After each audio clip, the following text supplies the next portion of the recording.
Venezuela's misery doesn't even spare the D3ad in Maracaibo. Maracaibo, Venezuela APU. Even the dead aren't safe in Maracaibo, a sweltering, suffering city in Venezuela. Thieves have broken into some of the vaults and coffins in El Cuadrado cemetery since late last year, stealing ornaments and sometimes items from corpses as the country sinks to new depths of deprivation. Starting. Much of Venezuela is in a state of decay and abandonment, brought on by shortages of things that people need the most: cash, food, water, medicine, power, gasoline. GN. Some of the most acute misery plays out every day on the streets of Maracaibo, Venezuela's second largest city and a hub of the once booming oil industry.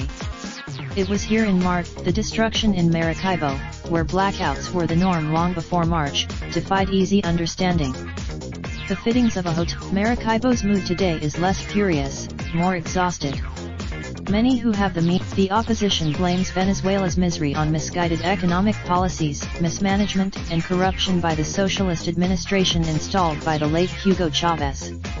President Nicolás Maduro. As in other cities, weary drivers nap on top of cars as they wait for scarce gasoline in long lines at service stations. Operación Wide visited Maracaibo, an opposition stronghold of 1.5 million people, in April. He was forced to take. As the political standoff drags on, so does life in Maracaibo. Some people sift through trash, scavenge for food, or hastily fill up buckets when a water truck makes a neighborhood stop. A fisherman makes gushing oil wells that helped make a nation with the world's largest oil reserves flush with cash have given way to broken down oil platforms that sit idle as nearby shores are black with oozing crude. There are vestiges of better days or signs of people carrying on, finding a way forward. Waiters in jackets. At a shuttered amusement park, the rusty frame of a roller coaster sits in isolation.